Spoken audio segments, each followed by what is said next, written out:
1 second. I want to time myself for this.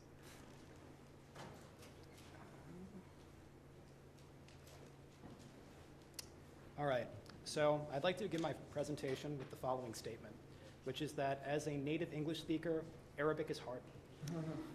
It is hard because there are no cognates, so familiar words you run into are mostly for telecommunications, so radio, computer, telephone, that kind of thing. And it's also, the other thing that makes it difficult is the insane amount of diglossia that exists. So there's a major difference between what you read in Arabic and what people actually speak in their day-to-day lives. And there can be major differences between two people speaking depending on where they're from, what socioeconomic class they're from within maybe the same region, or even if they're from two different parts of the same city, they can have significantly different dialects. So that's difficult. My sophomore year, I took 2 5-college language courses in Levantine Arabic, so what's spoken in Syria, Jordan, Lebanon, etc. And I did it partially out of my own interest, but also because I wanted to prepare for studying abroad in Jerusalem and Jordan the following year. And so I figured that in that time, I was going to be able to achieve this ideal, which was to have a foundation in one particular dialect, a dialect of a city or of a town, and I was going to be able to understand everyone else in the dialect region. And that was a great goal until reality hit. So I would have to say the largest stumbling block to having me acquire one particular dialect was the people I was hanging out with, particularly my friend Adib.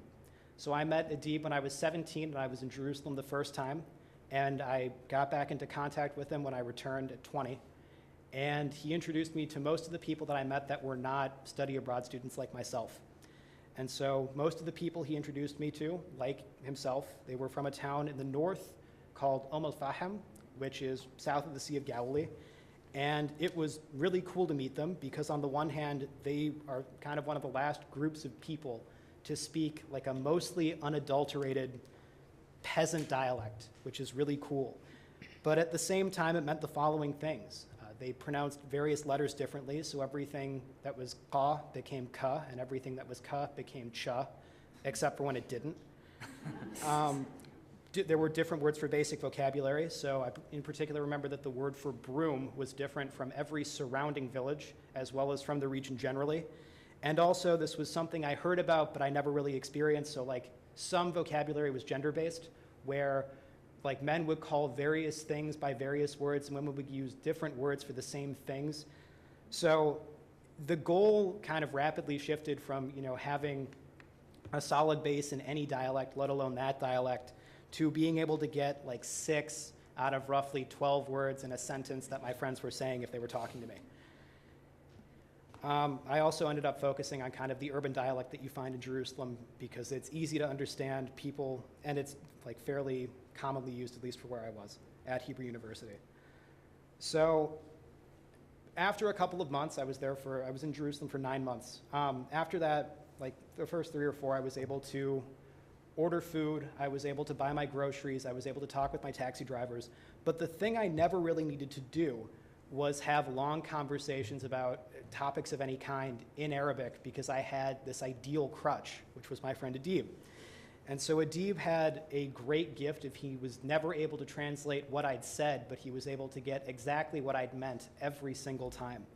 And so that was great, except, so if let's say that I went home with him to his town for the weekend for like a family wedding, I would sit with like a table of his like 5 childhood friends and me and him. And then at some point he would need to get up to, talk to family because it's a family event. And so I'd be left alone at that point.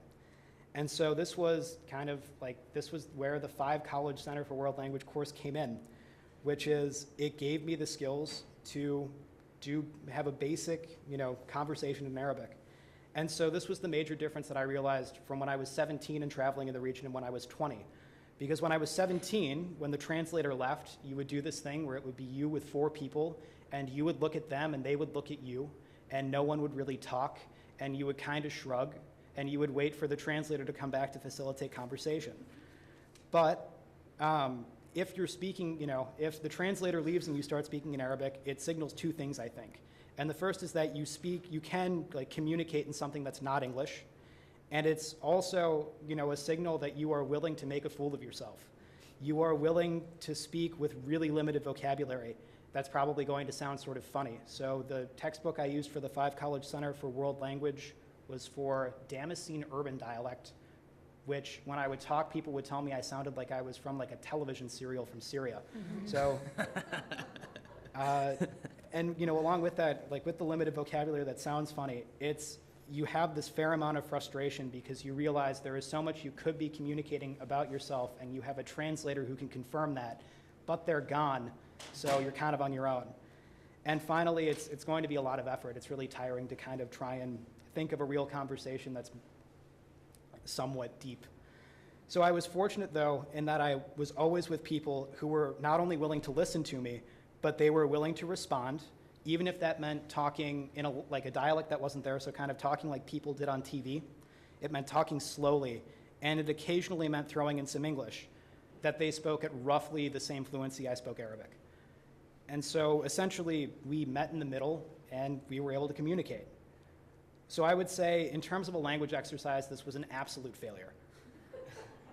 But in terms of actually getting to know people in the area and getting to know them and their likes and their dislikes and their views on various topics, I think it was a success. So I still hope to get to this ideal of learning one dialect or like having an area that I can speak like in the future.